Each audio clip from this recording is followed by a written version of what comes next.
2004년 4월 미국의 사우스 캐롤라이나주 한 가정집에서 어느 노인이 가족들에 둘러싸인 채 작은 침대에 누워 있었습니다. 이 노인은 금방이라도 숨이 끊어질 듯이 거친 호흡을 하고 있었고요. 힘없는 눈꺼풀을 억지로 들어 올리면서 자신을 바라보고 있는 가족들을 올려다봤죠. 노인이 가까스로 눈을 뜨자 가족들은 침대 앞으로 모이기 시작했습니다. 임종을 앞둔 이 노인은 평범한 가장이었으며 남에게 해 한 번 끼쳐본 적 없는 아주 좋은 아버지였어요. 노인은 본능적으로 자신의 시간이 얼마 남지 않았다는 것을 알고 있었습니다. 지금이 아니면 영원히 진실을 밝히지 못할 것 같다라는 생각이 들었던 노인은 갑자기 자식들과 나누던 이야기를 멈추고 한 가지 고백할 것이 있다면서 새로운 이야기를 꺼냈어요. 이야기는 60년 전이 되는 1944년에 일어난 어느 한 사건에 대한 것이었는데 굉장히 충격적이었습니다. 노인은 죽음을 앞에 두고서야 60년 전에 일어난 그 사건의 범인이 자신이라고 고백했어요. 담담하게 자신의 비밀을 털어놓은 노인은 모든 이야기를 마치고 편안한 얼굴을 한 채 눈을 감게 됩니다.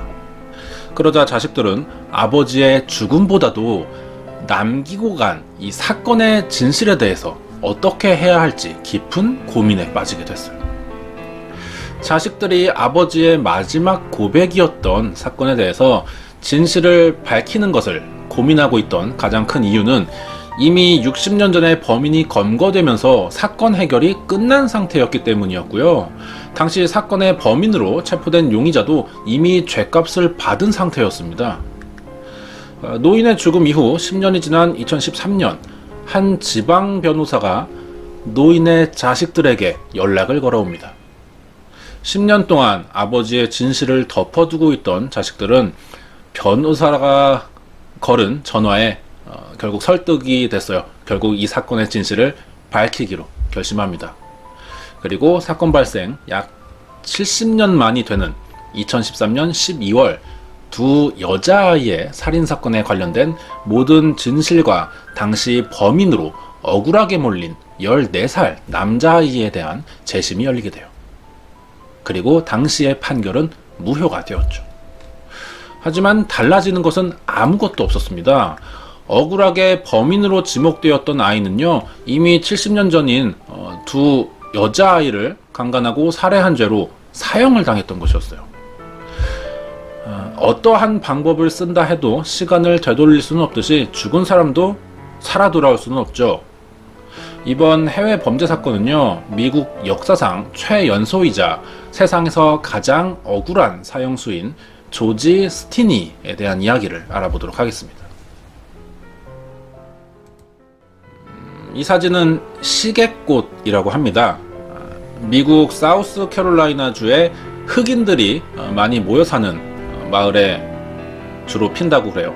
그래서 봄이 되면은 사람들이 이 특이하게 생긴 시계꽃을 보기 위해서 파인우드라는 마을을 많이 찾았다고 합니다. 사건은 1944년 3월 23일에 벌어졌어요. 인근 마을에 살고 있던 11살의 베티 비니커와 7살의 메리 템즈도 이 시계꽃을 구경하기 위해서 외출을 했던 거죠. 하지만 어른들 없이 단둘이 아이 둘이 한 외출에 금방 길을 잃게 됩니다. 한참을 헤매던 아이들은 다행히 길을 지나가던 두 명의 흑인 남매를 만나게 되었어요. 이들에게 길을 물어본 후에 무사히 꽃을 찾으러 갈 수가 있었다고 합니다. 그렇게 다음 날이 되었죠. 자, 아침부터 경찰들이 인근 마을을 돌면서 분주하게 실종자 수색을 하고 있었어요. 어제 아침에 꽃을 따러 나간 이 메리와 베티가 밤이 지나도록 집에 돌아오지 않았기 때문이었습니다. 부모와 경찰들은 사라진 아이들을 찾기 위해서 시계꽃을 보러 간다라고 말했던 그 장소 주변을 뒤지기 시작했고요. 근처의 가정집들을 방문해서 목격자가 있는지를 확인하고 있었습니다. 수색이 시작된 지 얼마 되지 않아서 경찰들은 이 두 아이를 찾는 데 성공합니다. 이 메리와 베티는 강가에서 동시에 발견이 되었는데요. 둘 다 모두 옷이 벗겨져 있었고 목이 졸려 죽은 모습으로 쓰러져 있었어요. 어린 딸들이 시체로 발견되자 아이들의 부모는 큰 충격으로 그 자리에서 정신을 잃었고요. 아이들의 시신을 발견한 경찰들도 이 처참하게 살해된 아이들의 죽음에 굉장히 크게 분노하면서 반드시 범인을 잡겠다라는 발표를 언론을 통해 공개합니다. 이런 경찰의 의지로 아이들을 살해한 범인은 금방 검거가 되었어요. 경찰이 체포한 용의자는요, 시신이 발견된 현장에서 살고 있던 14살의 흑인 남자아이 조지 스티니였습니다. 조지는 두 아이들을 봤던 마지막 목격자이자 아이들이 길을 잃고 헤맬 때 길을 알려줬었던 그 흑인 남매 중 한 명이었던 거죠. 이 조지 스티니는 1929년 10월 21일 미국 사우스캐롤라이나 파인우드라는 곳에서 태어났습니다. 4명의 동생들과 함께 자랐어요. 흑인 가정에서 태어난 조지 스티니는 1900년대 초 미국에 아주 만연하고 있던 인종차별과 가난한 형편 탓에 교육을 제대로 받을 수가 없었고요. 학교를 다니는 대신 집에서 어린 동생들을 돌보고 부모님을 도와 일을 하면서 자랐습니다. 조지 스티니가 14살이 되던 1944년 3월이었어요. 집 앞마당에서 여동생인 캐서린과 놀고 있었는데요. 그러던 중에 집 근처 도로에서 길을 잃고 당황하고 있는 백인 여자아이 메리와 베티를 발견하게 된 겁니다. 이것을 본 조지가 아이들에게 다가갔어요. 그래서 시계꽃이 어디 있는지 물어봤겠죠, 애들이. 그러자 조지가 위치를 알려주었고요. 메리와 베티도 이 조지에게 알려서 고맙다 라면서 인사를 해주고는 헤어졌다고 합니다. 두 여자아이들은 계속해서 꽃을 찾아갔고요. 조지와 가족들은 평소와 같은 평범한 하루를 마무리했었다고 합니다. 그렇게 다음 날이 됐는데 이른 아침 시간에 경찰이 조지의 집을 찾아온 거죠. 그리고 어제 만났던 메리와 베티에 관해서 질문을 했어요. 조지는 전날 자신이 아이들에게 길을 물어봤었다. 그리고 자신이 시계꽃의 위치를 알려줬다. 자신이 목격하고 나눴던 이야기들을 전부 설명했고요. 경찰은 조지에게 고맙다는 말과 함께 다시 아이들을 찾기 위해 돌아왔어요. 하지만 며칠이 안 돼서 다시 한번 이 조지의 집에 경찰들이 찾아오게 되는데요. 이번에는 아이들의 살인사건에 대해서 조사할 것이 있다며 함께 경찰서로 갈 것을 요청하는 것이었습니다.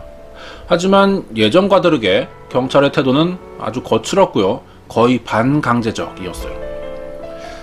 조지 스티니는 이런 경찰들의 비신사적인 모습에도 아무런 의심 없이 순순히 경찰을 따라 집을 나서게 됩니다.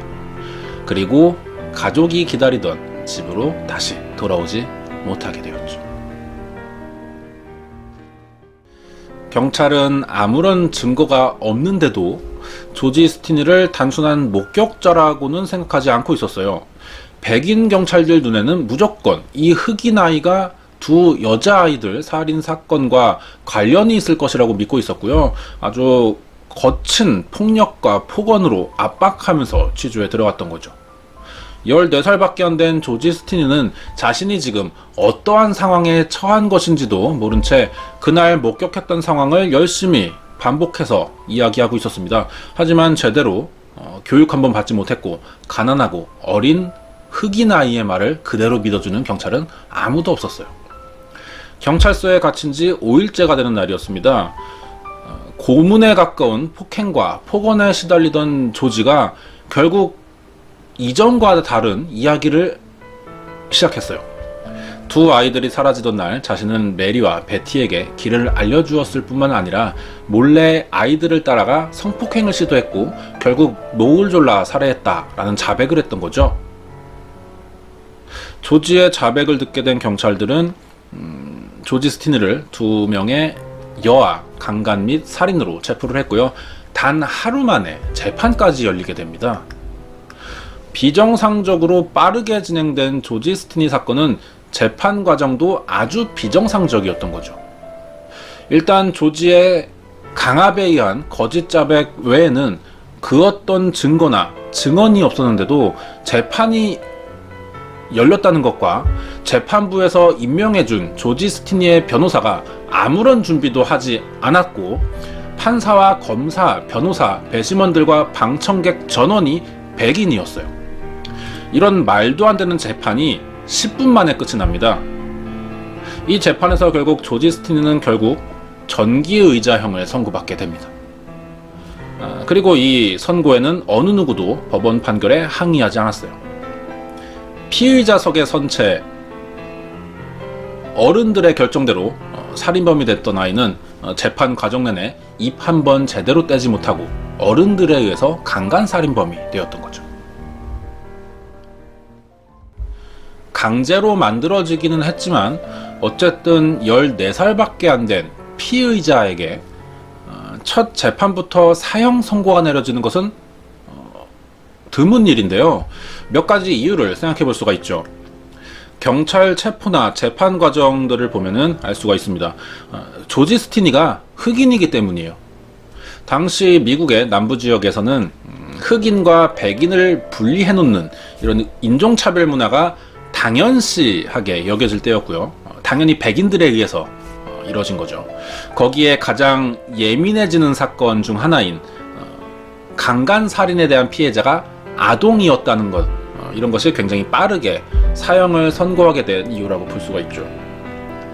이런 두 가지 요인으로 재판을 지켜보던 배심원과 방청객은 감히 흑인 주제에 백인을 강간살해했다 라는 생각을 했을 것이고, 이런 재판 과정이 어떻든지 간에 처음부터 이들은 사형이 목적이었을 거예요.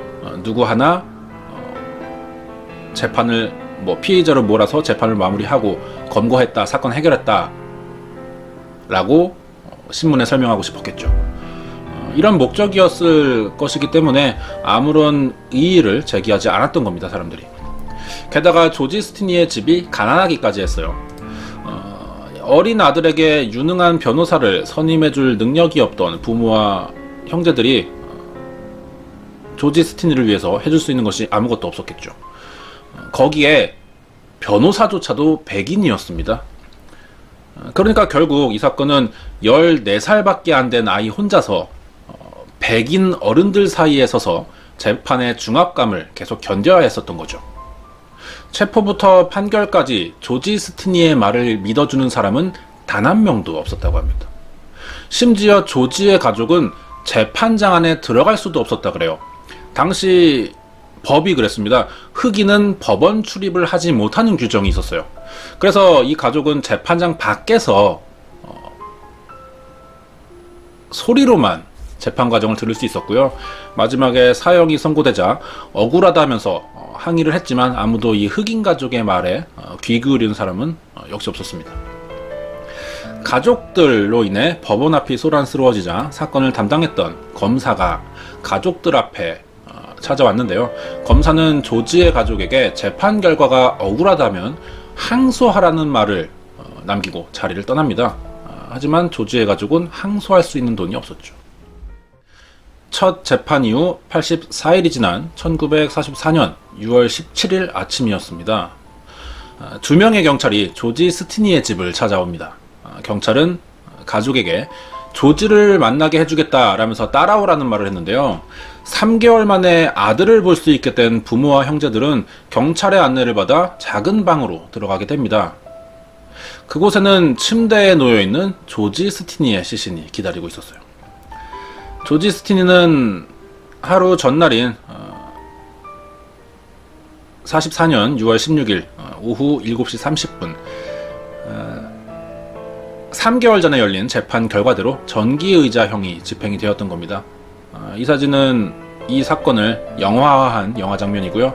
아래에 있는 사진이 실제 조지 스티니의 사진입니다.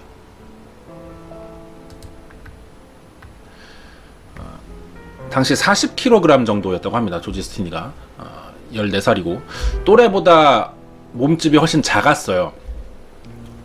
그러자 조지 스티니는 성인 체격에 맞게 제작된 전기의자에 앉아서 형이 집행될 수가 없었던 겁니다. 크기가 안 맞아서요. 그러자 이 교도관들이 선택한 방법이 조지 스티니가 수감 중에 유일하게 허용되고 있었던 개인 성경책이 있었어요. 이것을 의자에 깔아놓고 앉혔습니다.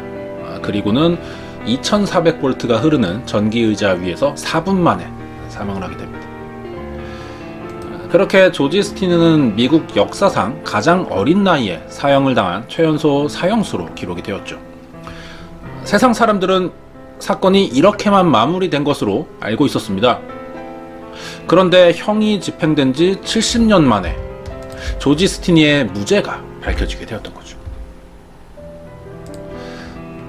이 사진은 조지 스티니의 동생입니다. 여동생. 당시에 그 메리와 베티를 함께 목격했었던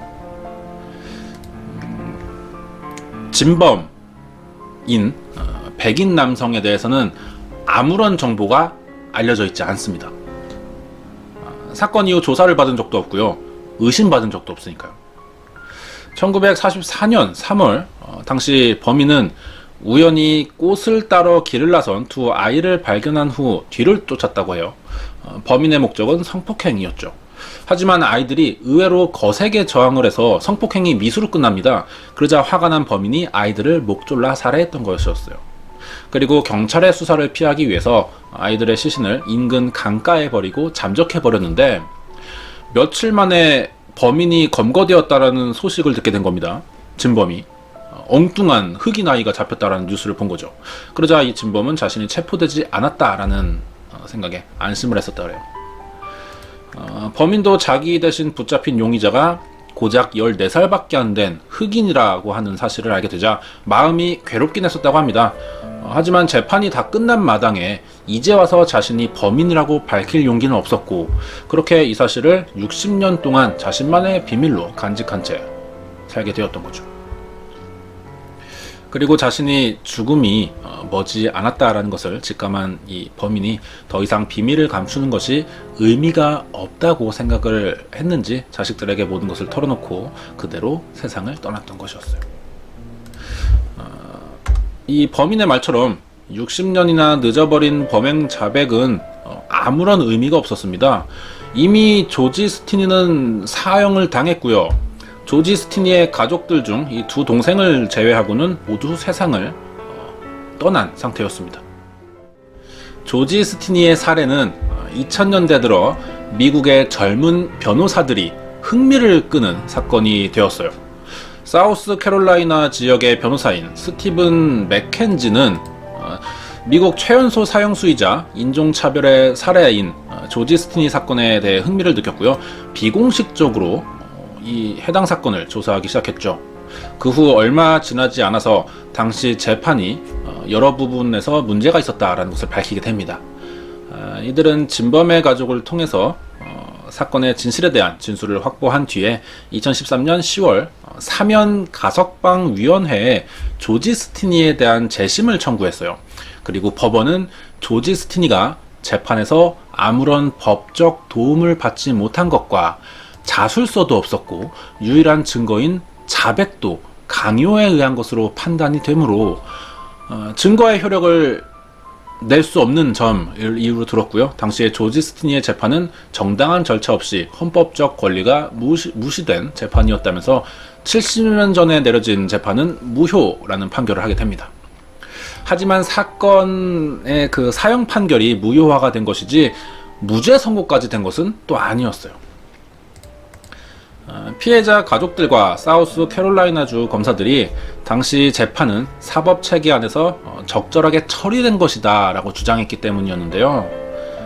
이미 진범이나 조지 스티니가 둘 다 사망을 했기 때문에 더 이상의 법정 싸움이 의미가 없다라는 판단을 내린 것 같고요. 아마도 유가족과 조지의 가족 양측의 주장을 모두 받아들인 뒤에 어떤 중간 지점에서 합의하에 내린 결정이 재판 무효화가 아니었나 생각이 듭니다. 그렇다면 조지 스티니는 사면은 될지언정